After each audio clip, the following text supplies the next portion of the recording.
Now what we're going to do is we're going to start with our eyebrows. Okay, what we're going to do is we're going to address our eyebrows first by just taking a spoolie and just taking some excess foundation off the eyebrow itself. Cleaning up our area. We're going to address our eyebrows by taking off excess product. Now what we're going to do is I like a little softer look on our brow. So we're going to take our little brow mascara. This is the color Fawn, which is like a light brown blonde color. So all I'm going to do is just groom my eyebrows into the direction I want. I'm going to take my blonde pencil to fill it in. The reason I'm using blonde is I don't want the eyebrow to appear to be too dark.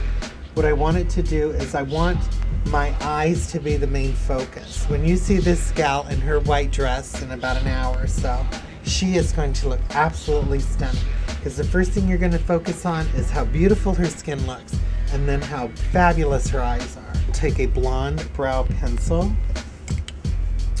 and we'll just fill in where we need it. We need a little on the meat of the eyebrow, the very front. Only fill the top of your eyebrow. That's the only part of your eyebrow that needs to be anchored. You just want to fill in the top ever so slightly. Only add color to the top, like I said before, because that's where the meat of our eyebrow is at.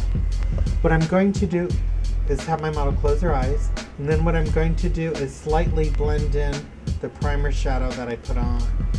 So I would want to make sure I don't have any creases on. Then I'm just going to load my lightest color on first. And if you notice, this looks a little lighter, but it doesn't look stark white. It's still soft. You could still see her eye brown color. It's not fighting it.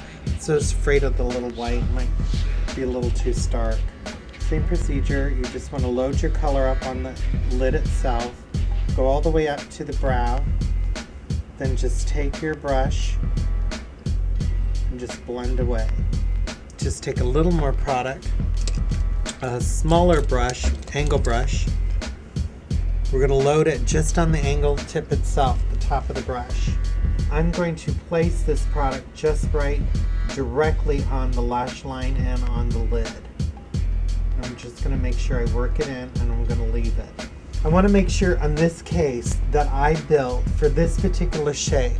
I'm going to make sure that I build enough color. See, it just kind of slightly hoods over. So what I'm going to do is I'm going to try to minimize this area here by using a putty taupey color, this color here. Then I'll shadow it in with the darker colors afterwards. Now what we're going to do is take that taupey color by getting a small fluff, which is a curved fluff. We're only going to load the color on the tip. I'm going to have my model look right here. So I'm just literally going to try to minimize the hood by just putting this taupier color down. Now we're going to start with our darker color. We're going to use our lovely shade Indigo. It's a lovely deep, like a plum blue, soft black color. So what we're going to do is just load up the very tip of the brush, because that's the part you draw with. We're just going to make a small smudge on the outside underneath corner. The reason I'm using plums and pinks, I find that they don't compete with a red-brown eye. They don't make it look tired or sleepy. They make it kind of pop up. We're just slightly blending this in, just a smudge to start off with.